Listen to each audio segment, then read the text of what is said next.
Assalamualaikum warahmatullahi wabarakatuh. Saya Yudi Pramuko, tukang donat dari para YouTuber tertua di semesta.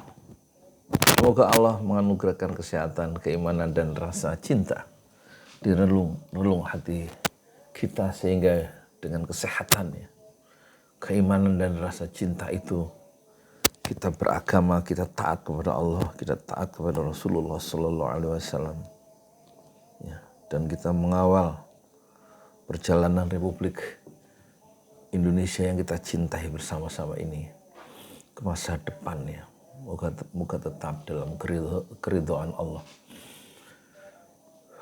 Para penonton pesantren Ojo Lali yang berbahagia, ini menjelang subuh, azan subuh bergema. Setelah saya tadi jam 3 Allah bangunkan, terus lagi-lagi pesan masuk untuk kesekian kalinya supaya saya membahas Bambang Tri. Saya tadinya tidak mau membahas ini. Sudah saya lihat videonya sampai 3 kali waktu 2 minggu yang lalu kalau tidak salah. Ada orang ngirim Bambang Tri yang bicara tentang kebohongan data-data seorang laki-laki bernama Joko Widodo. Dia memakai identitas dari Joko Wahyudi dan begitulah ya. Dan dia tampaknya orang yang sangat menderita, Bambang Tri ini. Setelah dipaksa, diadili, Jakarta Undercover jilid pertama dulu, bukan Jakarta Undercover, maaf, Jokowi Undercover, itu disita dengan keras oleh Tito Karnavian sebagai Kapolri waktu itu. Dan masyarakat sipil tidak bisa berbuat apa-apa dan tidak bisa melakukan pembelaan apa-apa terhadap Bambang Tri yang sekarang setelah keluar dari penjara, dia mendapati identitasnya, KTP-nya dihilangkan, namanya dihilangkan, dia tidak punya KTP, istrinya katanya dihamili orang luar biasa. Dan saya kemudian merespon video itu, tidak membuat video di pesantren Ojo Lali, tapi merespon secara pribadi, secara emosi. Puncak kezaliman rezim sudah tiba untuk meluncur jatuh ke dasar jurang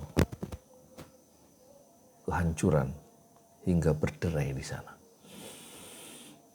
Hancur berkeping-keping di dasar jurang kebatilan. Dan orang yang minta semakin banyak untuk membahas itu, katanya sudah dibahas di Gus Nur channel. Ya, saya sudah tahu, tapi saya tidak mau membahasnya. Terus katanya sudah dibahas oleh Refli Harun. Ya, tapi dalam hati saya nggak mau membahasnya. Tetapi sekarang berbeda dengan Jokowi Undercover satu yang diancam oleh Tito Karnavian. Siapa yang punya buku itu akan diperkarakan di polisi, akan ditangkap, dan buku itu tidak ilmiah. Dulu omongan Tito Karnavian. Dan sekarang situasi berbeda. Tito Karnavian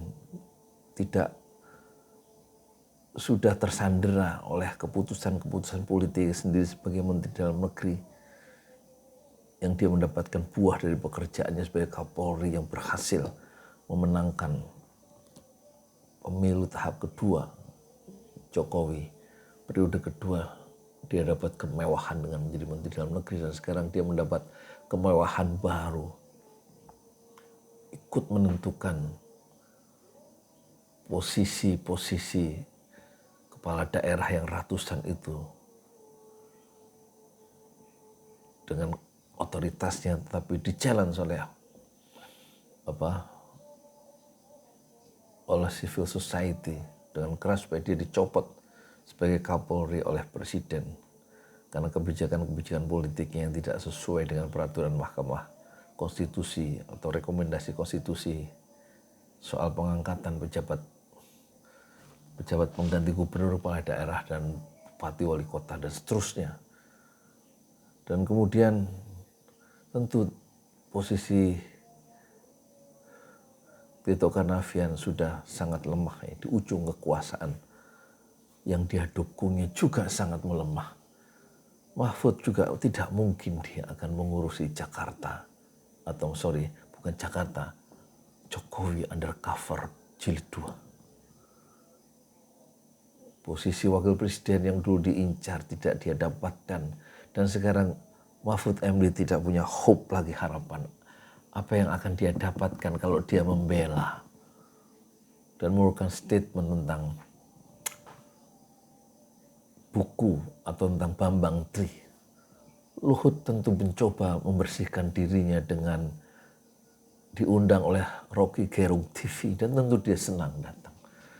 Saatnya dia melakukan pencitraan yang sempurna tentang sosok hero-nya sebagai pengabdi bangsa yang tidak harus jadi presiden.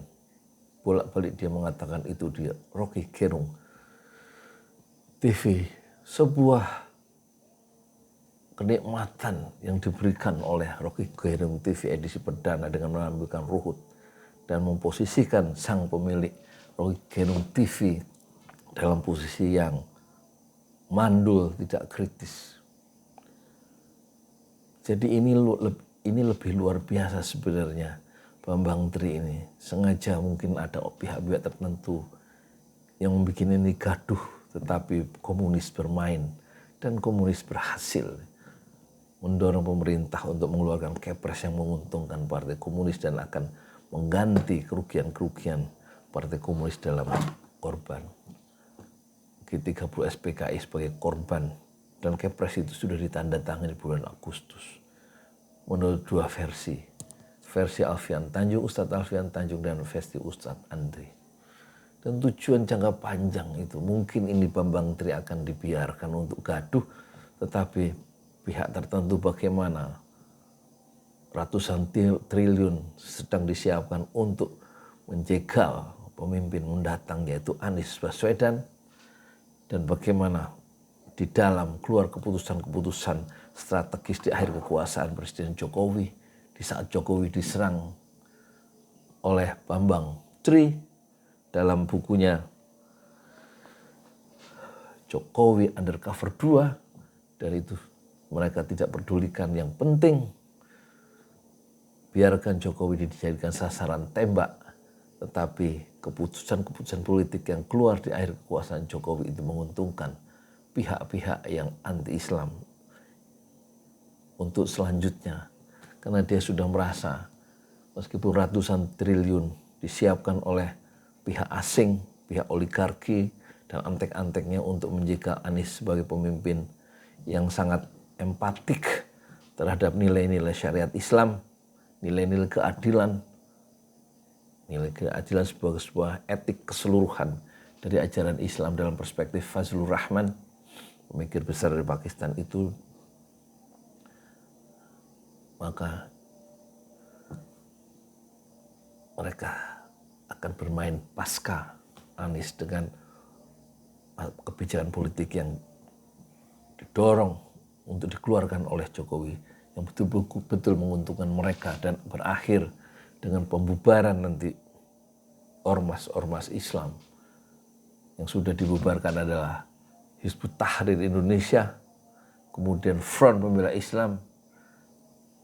Mereka menyasar Majelis Ulama Indonesia. Kalau bisa nanti dibubarkan Nahdlatul Ulama, dibubarkan juga Muhammadiyah, dan mereka akan melakukan dominasi sehingga syariat Islam tetap berada di bawah tanah. Mereka ingin syariat Islam itu